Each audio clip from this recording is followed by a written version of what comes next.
Hasbro Interactive, founded by Alan Hassenfeld in 1995, is a subsidiary of Hasbro Incorporated and focuses on video game production.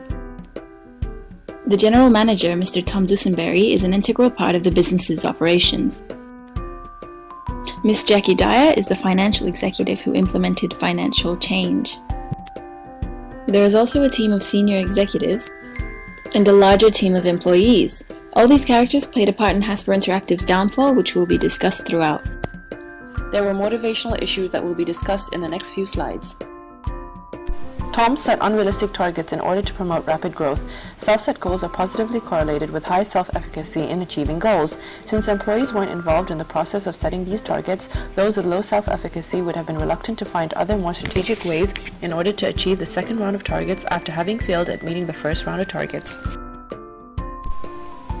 The employees feared they would lose their jobs, which could have led to demotivation in meeting deadlines because the stress would have caused individual blockages in achieving these goals.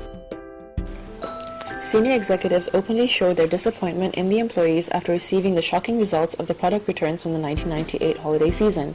This could have led to diminished extrinsic motivation, as employees would have internalized this feeling of failure to meet certain targets, such as budgets for initial cost projections on several products and failure to meet product development targets, which could have led to further missed deadlines.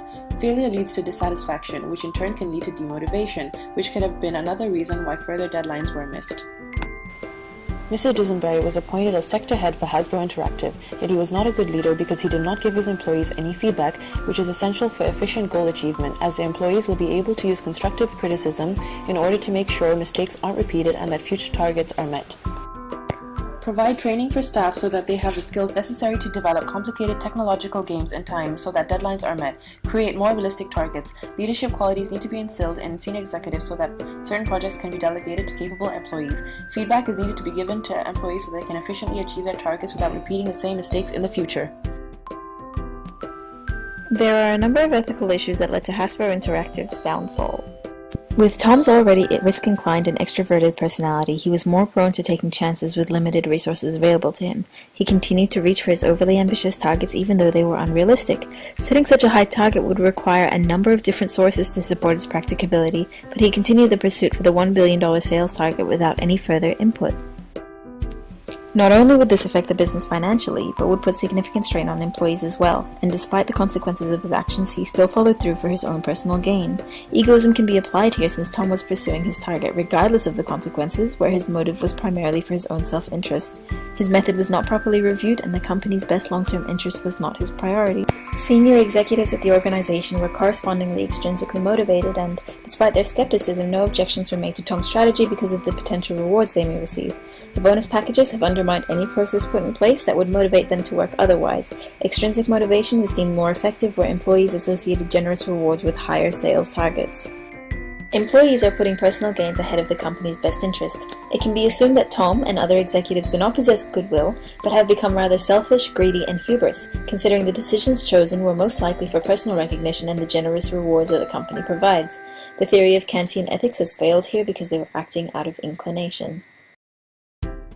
Some executives felt Tom thought he was above concerns of financial details, giving rise to the behavior known as the illusion of superiority. The overconfidence brought about obliviousness towards any financial information and affected the decisions he was making.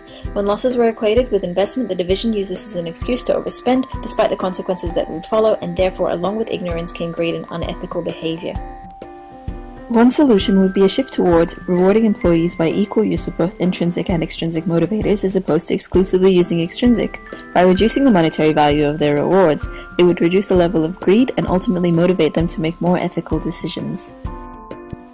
The second recommendation is an implementation of a proper hierarchy. With a suitable structure in place, decisions would not be solely made by one individual, but reviewed by multiple senior executives. This not only creates transparency, but also improves communication and creates credible work within the workforce. Internal communication was one of the major concerns of the senior executives. Goals and objectives are much more achievable when the workforce is willing to commit, cooperate, collaborate, and give their best. In early 1999, Tom, being a highly ambitious general manager, took a major decision of setting up an unrealistic target of $1 billion in revenues. The decision was made without any discussion with his team or the parent company, also without considering the risks of this project. Created using Powtoon.